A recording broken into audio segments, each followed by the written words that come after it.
দর্শক দর্শক আপনারা আমার পিছনে দেখতে পাচ্ছেন ঘূর্ণিঝড় আজকার কি তাণ্ডব লীলা চলছে।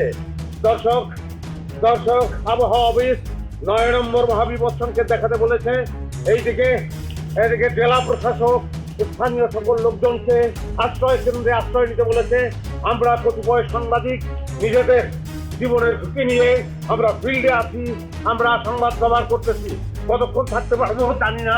দর্শক ঝড়ে কিন্তু আমি যেখানে দাঁড়িয়ে থাকতে পারছি না। আপনারা আমার পিছন দেখতে পাচ্ছেন বাতাসের গতিবেগ দর্শক কম করে হলেও 200 মাইল বেগে বাতাস প্রভাবিত হচ্ছে। গাছপালা উপড়ে ফেলবে, আমার চুল উড়ে যাচ্ছে। দর্শক আপনারা সবই দেখতে পাচ্ছেন, দাঁড়ায় থাকতে পারছেন না। দর্শক সিদ্দিকুর রহমান সিদ্দিক, চাউলি বাজার, গাজীপুর। আরে ভাই পিছনের গাছ তো লড়ালি বন্ধ করে আনাইছে দেখেন। কেন বন্ধ কর? সমস্যা কি তোর? রকেট হাত পড়ছে, তখন বউ পিঠা আসতো তো পুরো এলাকা কাঁপাই ফেলাস, এখন গাছের ডাল কাঁপাই দেওয়ার না। ভাই 100 টাকার কামলা, সকালবেলা ঠিক মতো নাস্তাও খাওয়াইলেন না, খাওয়াইলেন 2টা টোস। শরীরে বল থাকবো কেমনে? বল যা ছিল রাতে বউ পিঠায় শেষ করে লেছি। তোরে কইছিলাম না খালি টোস দিবি না, লগে কলা দিবি, ডিম দিবি, যাস না গেলিগা কাগজের ফিল্ডে নামছি আমি।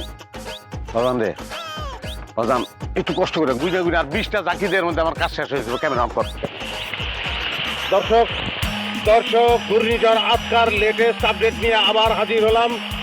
দর্শক আপনারা দেখতে পাচ্ছেন বাতাস পূর্ব থেকে পশ্চিমে যেভাবে হ্যাঁ ভাই ওই তো জালিয়া নিচে পড়ে গেছে দেখেন। তিব্বত কদুর তেল চুলকে করে শক্ত আর মজবুত, ঠান্ডা মাথায় ভালোবাসার জয়। দর্শক দেখেন ঘূর্ণিঝড় আজকা গাছ থেকে মানুষ ফেলে দিচ্ছে। আপনার অনুভূতি কি? হালিমার মাত্তিয়ারি। আপনি ঝড়ের মধ্যে গাছে কেন উঠেছিলেন বলেন? দর্শক আমার ধারণা সেন্স নাই। ভাই আমাকে নেক্সট কন্টেন্টে কি? যে কোনো কিছুই তো কন্টেন্ট হইতে পারে, যে কোনো কিছু। যেমন তোর চুল সামনে লাল কেন, এটা নিয়ে কন্টেন্ট হইতে পারে। আমরা কন্টেন্ট বিশ্রে পেয়েছি, এটা নিয়ে কন্টেন্ট হইতে পারে। এই যে বাঁশপাতার সুখ নিয়ে একটা কন্টেন্ট হইতে পারে। ধর মনে করে এটা খাইতে জঘন্য, সেটা কোনো ব্যাপার না, মানুষ কিন্তু দেখবো। দেখাটা হয়েছে খেলা, দেখাইতেই মানুষ, দেখাইলেই পয়সা। এটা রিকোয়েস্ট করবো তাহলে ভাই, পয়লা আপনি আমারটা দেশে করেন, এটা ভালো যাইবো। কিন্তু হইতে পারে, কিন্তু ক্যামেরাটা ধরবো এটা তো এক ঝামেলা।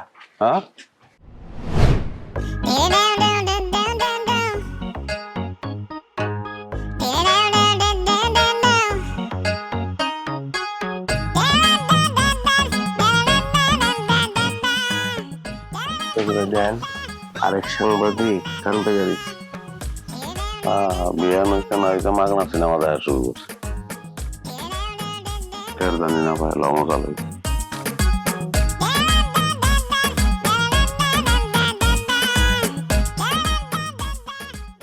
তারপরেতে কি রই আছে, হাতির দিলের হাতি আছে, তারপরেতে কি রই আছে, মেট্রো রেলের যাত্রী আছে, তারপরেতে কি রই আছে, মতি দিলের সাপ্লাই আছে, তারপরেতে কি রই আছে, বড় গাবলাই আছে, তারপরেতে কি রই আছে, হাতে বড় আপলাই আছে, তারপরেতে কি রই আছে। এই যে দেখ, এখন তো যাবি নাকি একদম বাড়ি মারে, কিন্তু আমার মাথাটা 2 ভাগ করে এলাম।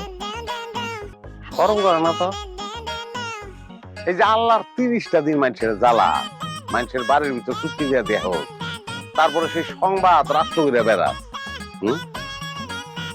মানুষের বদ্ধ হয় তো তুই ফেরা হয়ে যাবি। ওই আমার একটা লুঙ্গি ওরে দিয়ে দিস তো। আমি ছাড়ালে তোর কি? হ্যাঁ, তুই নিজের চোখে তেল দে না। হাইছে সাংবাদিক, যার নাই কোনো দিক, হ্যাঁ হলো সাংবাদিক, তার উপরে আবার শিক্ষানবিশ। কবিস কি? এই তুই আমার খবিস করলি কেন? তুই নিজের চেহারা এনে কোনো দেখছস? চেহারার কথা কইতেছস কে? তুই জানোস না এই গ্রামের সব মাইয়া কর কেরাস আমি? হ্যাঁ, কুলসুম, রুকসানা, রোজিনা, এমন কি কেউ আছে যে আমার বুঝে না? হ্যাঁ, রাইতে মোবাইলে কল পারে, আলাপ পারে, আবার দোস্তানিতে বাঁশবাগানে গিয়া বুক চাপড়ায় বিলাপ পারে। বাঁশবাগানের মাথার উপর চাঁদ উঠেছে, ওই ওগো আমার সিদ্দিক শোনা, তুমি রইলা কই? তুমি রইলা কই বন্ধু, তুমি রইলা কই? এই যে থামবি, সামসামি করার জায়গা বাসটা না। আর ওনার চেহারা, যেই না চেহারা, নাম লাগছে পেয়ারা। আজীবন খাইছিস তুই তো পেয়ারা, ডালিম তো দেওয়া নাই তো। ডালিম ক ডালিম, কাল দুইটা দেখছো লাল, মায়েরা মেসেজ পাঠায় আম পাতা জোড়া জোড়া, ডালিম হইলো লাল। ওগো আমার সিদ্দিক শোনা, তোমার আমার ভালোবাসা থাকবে চিরকাল। ওইছে মারিস না আর ফাল, নালে পা বাইঙ্গা পঙ্গু হাসপাতাল ভর্তি হবি। জলে না আমি জানি তো, তলে তলে তুইও আমার লাইক বাটনে টিপ মারস। আরে আল্লাহ রে, খাইছে। আমার তো খাওয়া দাওয়ার কাজ নাই, আমি লাইক বাটনে টিপনি দিব। যা তো যা, তোর কামে যা। একটা দিনে পড়বে। খাইছে ভাই, মাইয়া যাই যে কার খবর করে ধরে। আর দেওয়ার সিনেমা দেখে লাভ নাই, কন্টেন্ট রেডি করি।